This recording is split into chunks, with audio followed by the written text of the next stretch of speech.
नमस्कार मित्रांनो, माझ्या पहिल्या ब्लॉगमध्ये तुमचं हार्दिक स्वागत आहे।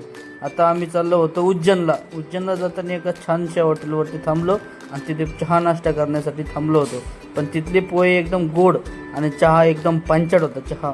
तर सर्वांनी उज्जैनला येण्यासाठी एकदम चांगलं हॉटेल पाहावे। हे आमचे रामेश्वर थोरात हे एक ड्रायव्हर होते आणि संतोष घोंगे हे आमचे डिलिव्हरी बॉय होते, गॅस टाकीवाले। हे खूपच मजा आली। हे आमचे एजन्सीतले मित्र दत्तो यादव, त्याला सांगितलं पोह्याची टेस्ट कशी आहे, ते म्हणलं एकदम गोड आहे आणि थोडं त्याच्यात तिखट जर असं तर थोडी मज्जा आली असती। पण इथं एक आम्ही हॉटेलवरती थांबलो होतो कारण की इथं एकदम गोड इकडच्या साईडचे एकदम गोडच पोहे राहते। ते गोड पोहे खाल्लं, आमचं तोंड एकदम असं कडू छार पडलं होतं। चाललो होतं गाडीपाशी। आता गाडी रात्री चालवताना खूपच घाण झाली होती कारण की पावसाने त्यांनी ते सगळी धूळ बसली होती। त्यामुळे आमचे संतोष घोंगे चांगली गाडी पुसत होती कारण की त्यांची स्वतःची गाडी ती तिथे काळजी घेणारच ना। आता पुढं हॉटेल एकदम बरोबर नव्हतं। असं रामेश्वर थोरातला विचारलं की पोहे कसे होते, ते मला एकदम पांचट पोहे। आता हे आमचे दादू, त्याला प्रेमाने आम्ही सगळे दादू म्हणतो कारण की रात्रभर दारू पित होता आणि कसले आवाज काढत होता। हे तुम्ही हॉटेल बघू शकता कसं आहे। कारण की इथं आम्ही पोचलो होतो उज्जैनमध्ये ते नदीवरती स्नान गरम केलं, एकदम आंघोळ केली, एकदम स्वच्छ पाणी होतं। नदीतून आंघोळ करताना कपडे वगैरे घातले। आता चाललो होतो डायरेक्ट थेट मंदिरात जाताना तर खूपच गर्दी होती आणि लोकांनी ते टिळा लावायला ते हात पुढं करायचे। त्याच्यामुळं माझ्या ते महाकालच्या ड्रेसवर सुद्धा त्याचा डाग पडला होता।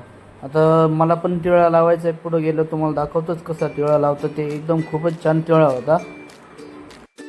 इथं खूपच गर्दी होती। एका बाबांनी मला एक महाकालचा चांगला एकदम भारी टिळा लावला होता की एकदम तुम्ही पाहू शकता किती भारी टिळा लावला त्यांनी महाकालच्या नावावरती ओम। एकदम खूपच भारी वाटत होतं असं माझं कपाळ। टिळा लावून येताना महाकालच्या मंदिरात जायचं होतं आम्हाला। नाही, पहिलं आम्हाला आमच्या पार्किंगमध्ये जायचं होतं कारण की तिथून आम्ही येतानाच रिक्षा पकडणार होतो कारण की भरपूर लांब होतं नदीसुद्धा। तर आम्ही रिक्षाने डबल पार्किंगमध्ये चाललो होतो। आता पार्किंगमधून कपडे वगैरे बॅग वगैरे ठेवले तिथं, कपड्याच्या बॅगी। आता चाललो होतो उज्जैनच्या महाकालच्या मंदिरामध्ये। तुम्ही पाहू शकता की मंदिर किती स्वच्छ आणि एकदम चांगलं प्रसन्न वातावरण होतं इथं मंदिरात। म्हणजे खूपच मोठं मंदिर होतं उज्जैनचं महाकालचं। तुम्ही पाहू शकता हा ऋषिकेश का एकदम म्हणजे दगड एकदम त्यांनी तिकडून लांबून आणला होता। आता मंदिरात पोहोचलो होतो का इथून लाईन की मोठी लाईन होती की आम्हाला कमीत कमी 2 तास लागले असते।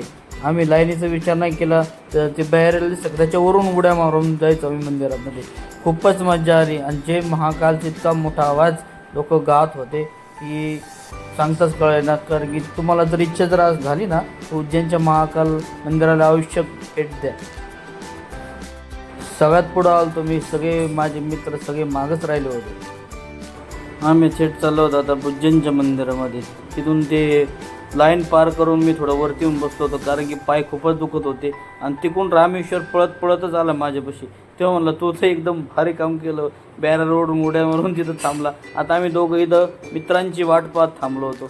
त्याला म्हणलो इथंच थांबू आपण कारण की वरचे लोक लगेच मागचे खाली वरती दर्शन वगैरे घेतलं। आता खूपच भूक लागली होती तर आम्ही ते एका हॉटेलवरती आलो जेवणासाठी कारण की रिक्षावाल्याने सांगितलं होतं इथं जेवण खूप भारी भेटतं, डाळबट्टी वगैरे शिरा वगैरे भेटत असतो। एकदम भारी आणि टेस्ट जेवण होतं। जेवण वगैरे झालं होतं। आता आम्ही चाललो होतो दुसऱ्या मंदिरामध्ये कारण की ते खूपच फेमस मंदिर आहे। यांना विचारलं की पाय उन्हाळ्यात कसे पोळते, ते म्हणते लाया लागलेल्या पायाला। आता आम्ही काय करू शकतो, दर्शन तर घ्यायचंच आहे।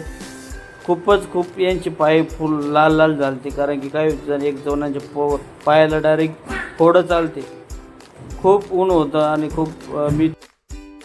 तर आम्ही महाकालच्या मंदिरातून पुढं इंदोरमध्ये येताना आम्हाला एक शॉपिंग मॉल दिसला।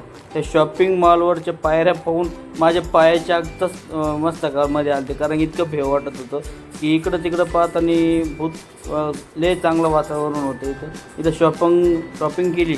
पण इथं टाईमच भेटला नाही कारण की एक जणांची आमची बॅग हरवली होती उज्जैनमध्ये, तिथंच राहिली होती। लगेच आता आम्ही ओंकारेश्वरमध्ये नाईटचा स्टे घेतला होता। तिथून सकाळ उठून ओंकारेश्वरच्या मंदिरात चाललो होतो। तर माझा ही ब्लॉग जर आवडला तर सबस्क्राईब करायला विसरू नका। धन्यवाद।